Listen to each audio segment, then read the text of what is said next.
Roy Greenslade worked for the Guardian newspaper for many, many years. And according to a newspaper article written in The Spectator 21 years ago, Greenslade was part of what the journalist Stephen Glover called a Republican cell at the Guardian. And at the time, he was vilified and demonised by the Guardian. Many hit pieces written about him, and obviously about Boris Johnson, who was the then Spectator editor. And the whole notion of a Republican cell at the Guardian was completely poo-pooed by the publication. However, as I said in a video last week, there was a cell. There was a Republican cell at the Guardian. The man who was writing 21 years ago was telling the truth, because Roy Greenslade has just admitted to being a supporter of terrorism, supporter of the murder of British soldiers, the supporter of the murder of British and Irish policemen, and a supporter of the murder of British and Irish civilians by the IRA in the so-called armed struggle, which wasn't an armed struggle at all. It was a squalid, dirty campaign of murder and mayhem carried out by psychopathic, ideologically driven thugs. Of course, he wasn't the only person at the Guardian who had these sympathies. Many other people did. The late Georgina Henry, who I believe was deputy editor of the Guardian, was also an enthusiastic Republican.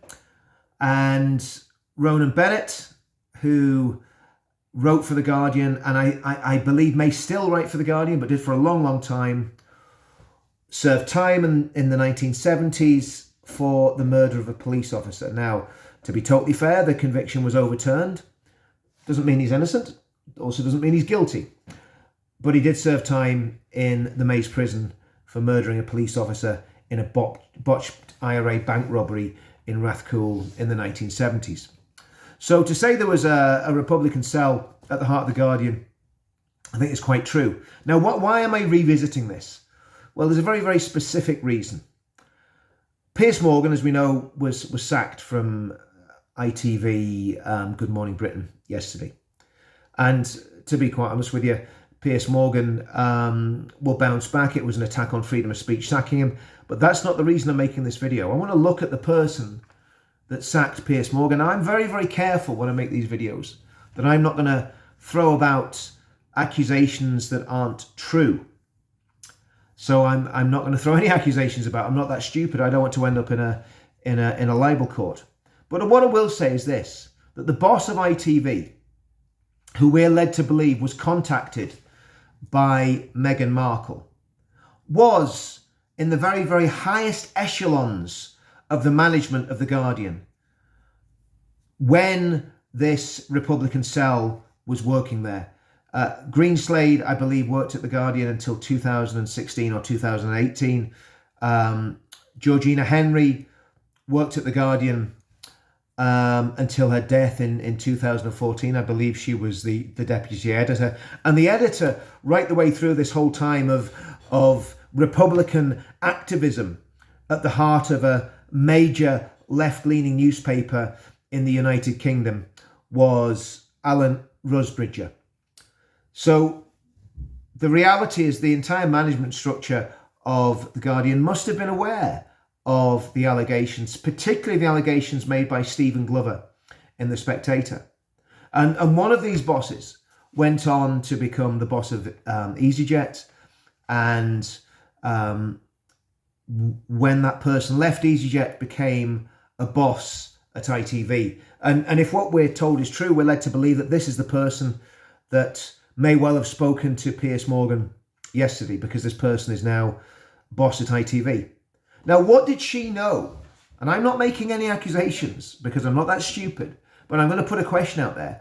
What did this boss at The Guardian for all those years, I think she, if I'm right, I think she was actually the top dog, the CEO, whatever you call it, at Guardian newspapers.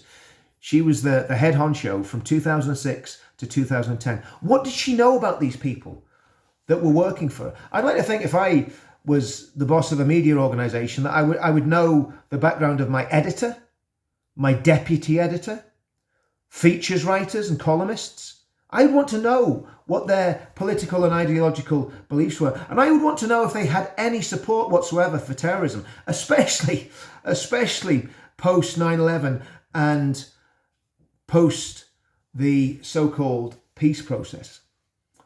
Now, I'll leave that one out there, but there is no doubt whatsoever that the editorial content of ITV News in the past probably 3 or 4 years has become extremely left-leaning. I mean, people complain about the BBC. Have you ever watched the news at 10?